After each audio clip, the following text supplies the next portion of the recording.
آپ حضرات جب تلاوت کلام پاک کرتے ہیں تو اس میں جو جملے شاید آپ کے سامنے بار بار آئے ہوں، جن کو قرآن پاک کے اندر تقریباً 100 سے زائد مقامات پر ایک ساتھ لے کر آئے ہیں۔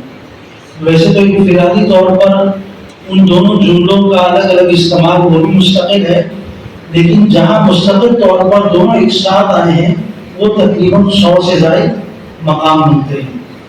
ایک اس کے اندر یہ ہے اقیموا الصلاۃ اور دوسرا ہے وآتوا الزکاۃ۔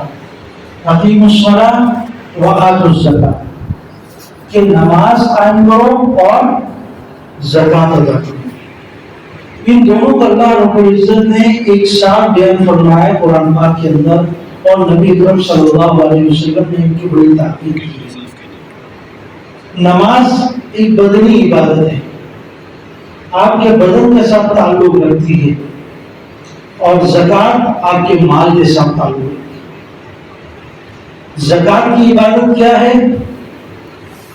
کہ جب سال پورا ہو جائے اور میں اگر صاحب نصاب ہوں تو میں زکوٰۃ ادا کروں گا اپنے مال کی، یہ عبادت ہے زکوٰۃ کی۔ اور نماز کی عبادت اقیموا الصلاۃ، فجر کی نماز ہو گئی، ظہر کی نماز ہو گئی، 5 وقتہ نمازیں، یہ مستقل عبادت میں شامل ہے۔ تو ان کی اہمیت کو اس انداز سے بیان کیا گیا قرآن پاک کے اندر کہ 100 سے زائد مقامات پر ان کا ذکر ہے، اور دونوں ایک ساتھ ہیں۔ آج بدقسمتی سے ہم لوگ اگر ایک پر عمل کر رہے ہیں تو دوسرے کو چھوڑ دیتے ہیں، اگر کوئی دوسرے پر عمل کر رہا ہے تو پہلے کو چھوڑ دیتا ہے۔ بعض لوگ زکوٰۃ دینے میں اتنے پابند نظر آتے ہیں کہ رمضان المبارک شروع ہونے سے پہلے ہی ان کو فکر لاحق ہو جاتی ہے کہ میرا وقت ہو گیا، مجھے دینی، اور اچھی بات ہے، ہونی بھی چاہیے۔ لیکن دوسری طرف وہ نمازوں میں سستی کرتے ہیں۔ نماز کے لیے یا تو مسجد میں نہیں آتے، یا گھر میں پڑھتے ہیں، یا گھر میں بھی نہیں پڑھتے۔ اور بعض لوگ نمازوں کی خوب پابندی کرتے ہیں لیکن زکوٰۃ کے معاملے میں آ کر اپنی آنکھیں بند کر دیتے ہیں۔ تو میرا عزیزو یہ سن لو کہ جس طرح نماز ہم پر فرض ہے، اسی طرح اگر ہم صاحب نصاب بن جاتے ہیں تو زکوٰۃ بھی ہم پر فرض ہے، وہ بھی ادا کرنی ہے۔ نبی اکرم صلی اللہ علیہ وسلم جب وصال فرما گئے تو حضرت ابو بکر صدیق رضی اللہ تعالیٰ عنہ نے سب سے پہلا جہاد منکرین زکوٰۃ کے خلاف کیا، کافروں کے خلاف نہیں بلکہ مسلمان جنہوں نے انکار کر دیا زکوٰۃ دینے سے۔ زکوٰۃ ایک ایسا فریضہ ہے، اگر آپ اس کا انکار کر دیں گے تو آپ کافر ہو جائیں گے۔ تو وہ اس اعتبار سے کافر ہو چکے تھے، زکوٰۃ ادا نہیں کرتے تھے۔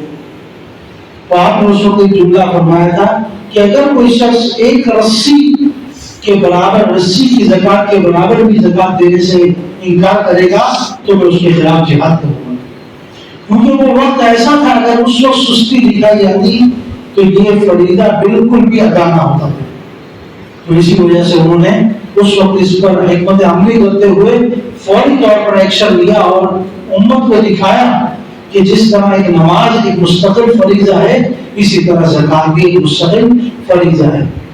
اس سال جو زکوٰۃ کا نصاب رکھا گیا ہے وہ تقریباً 1,80,000 روپے کی ہے۔